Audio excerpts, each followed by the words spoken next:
아리조나 코리아 포스트에서 제공해드리는 2025년 10월 27일 월요일 아리조나 주요 뉴스를 전해드리겠습니다. 먼저 사건 사고 소식입니다. 지난 주말 헬로윈을 앞두고 총격과 강도 사건이 있었습니다. 자세한 소식 알아보겠습니다.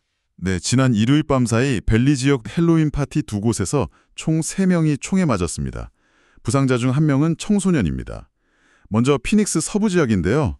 밤 11시 20분쯤 103번 애비뉴와 캐멜백 로드 근처 파티 현장에서 총격 신고가 있었습니다. 남성 2명이 다쳐서 병원으로 옮겨졌는데 생명에는 지장이 없는 것으로 확인됐습니다. 용의자는 어떻게 됐습니까? 용의자는 경찰에 도착 전에 달아났습니다. 경찰은 현재 목격자들의 제보를 기다리고 있습니다. 스카츠데일에서도 총격이 있었죠. 네, 맞습니다. 오전 12시 30분쯤 스카츠데일 북쪽 벨로드 인근의 한 게이티드 커뮤니티에서 열린 파티였습니다. 규모가 꽤 컸다고 하고요. 현장에서 청소년 1명이 최소 1발 이상 총상을 입은 채 발견됐습니다. 병원으로 이송됐고 역시 생명에는 지장이 없습니다. 경찰이 여러 목격자를 조사했지만 아직 체포된 용의자는 없습니다. 그리고 이스트밸리 메사 지역에서도 주택 파티에서 자상 사건이 있어서 당국이 조사 중입니다. 헬로윈 주말에 사건이 많았군요. 스카츠데일에서는 또 식당 강도 사건도 있었죠. 네, 지난 토요일 새벽에 스카츠데일 몽쉐리 식당에 남녀 한 쌍이 침입했습니다. 새벽 3시 50분쯤으로 추정됩니다. 이들은 식당에 강제로 들어와서 현금 약 $450, 그리고 식당 소유 아이폰 1대, 바카디 주류 1병을 훔쳐 달아났습니다. 문 2개와 금전 등록기도 파손됐고요. 그런데 이 사건 좀 특이한 점이 있었다고요? 네, 보안 카메라 영상에 좀 당황스러운 장면이 찍혔습니다. 이들이 처음엔 마스크를 썼다가 벗기도 했고요. 심지어 식당 내 장미장식 앞에서 성적인 행위를 하는 모습까지 포착됐습니다. 네, 절도 중에 그런 행동을요? 네, 그렇습니다. 식당 측은 용의자 신원 파악을 위해 대중의 도움이 필요하다며 경찰에 신고해달라고 당부했습니다. 식당은 토요일 정상 영업을 했습니다. 알겠습니다. 다음 소식입니다. 애리조나가 미국 내에서 오토바이 운전자에게 가장 위험한 주 중 하나로 꼽혔다는 통계가 나왔습니다. 네, 보험고속도로 안전연구소 IIHS와 연방교통안전국 NHTSA 데이터를 분석한 보고서 내용인데요. 애리조나가 오토바이 운전자에게 5번째로 위험한 주로 나타났습니다. 5번째면 상당히 높은 순인데요. 네, 애리조나의 오토바이 사망률은 등록된 오토바이 10,000대당 11.2명입니다. 참고로 미국 전체 오토바이 등록 대수는 2002년 430만 대에서 지금은 약 880만 대로 크게 늘었습니다. 이용자가 늘면서 사고 위험도 커진 셈이군요. 그렇습니다. 2023년 미국 내 교통사고 사망자의 15%가 오토바이 운전자였고요. 특히 주행거리당 사망률을 보면 오토바이가 승용차보다 훨씬 높습니다. 작년 한 해 미국에서 오토바이 사고로 6,335명이 숨졌습니다. 2022년보다 늘어난 수치고 2000년과 비교하면 2배 이상 증가했습니다. 애리조나가 위험한 이유, 어떤 점들이 지적됐습니까? 여러 요인이 있겠습니다만 우선 헬멧 착용 문제가 있습니다.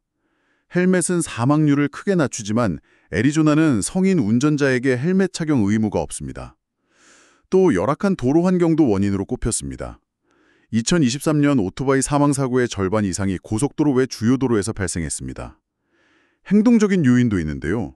농촌 청소년의 헬멧 미착용 경향이나 음주와 헬멧 미착용의 상관관계 같은 연구 결과도 있었습니다. 네, 복합적인 문제군요.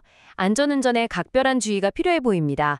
NHTSA는 오토바이 점검과 함께 다른 운전자들에게도 오토바이에 대한 주의를 당부했습니다. 팔, 다리, 통증, 무감각, 저림, 약함으로 어려움을 겪고 계세요? 통증의 근본 원인을 해결합니다. 인테그리티, 카이로프랙틱. 문의 480-820-9147. 이번에는 지역 소식입니다. 피날 카운티에서 야생 아기곰이 구조했다고요? 네, 지난 토요일 오후 피날 카운티 플로렌스 지역에서 있었던 일입니다. 어린 흑곰 한 마리가 야자수에 올라가 있는 것이 발견돼 구조됐습니다. 이 곰은 사실 최소 일주일 전부터 센템밸리 등 피날 카운티 일대에서 목격됐는데 계속 포획을 피해 다녔다고 합니다. 야자수에는 어떻게 올라갔답니까? 토요일 오후 4시 반쯤 보안관 대리들이 들판에서 곰을 발견하고 쫓아가자 곰이 야자수로 도망쳐 올라간 겁니다.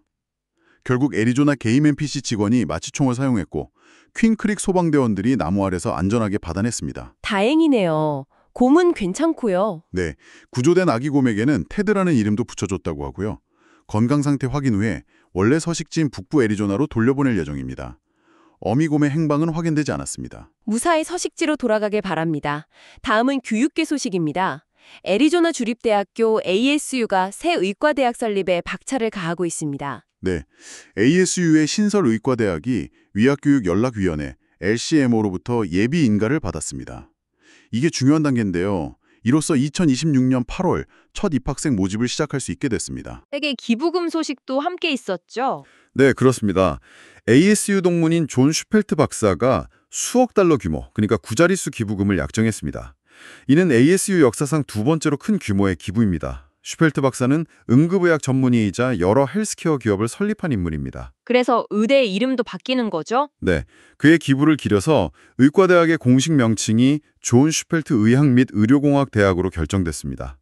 이 의대는 ASU 헬스 계획의 중심이고요. 본부는 다운타운 피닉스에 건설될 예정입니다. 착공은 내년 봄, 완공은 2028년 목표입니다. ASU 의대 설립, 지역사회에도 큰 의미가 있겠습니다. 자, 마지막 소식입니다.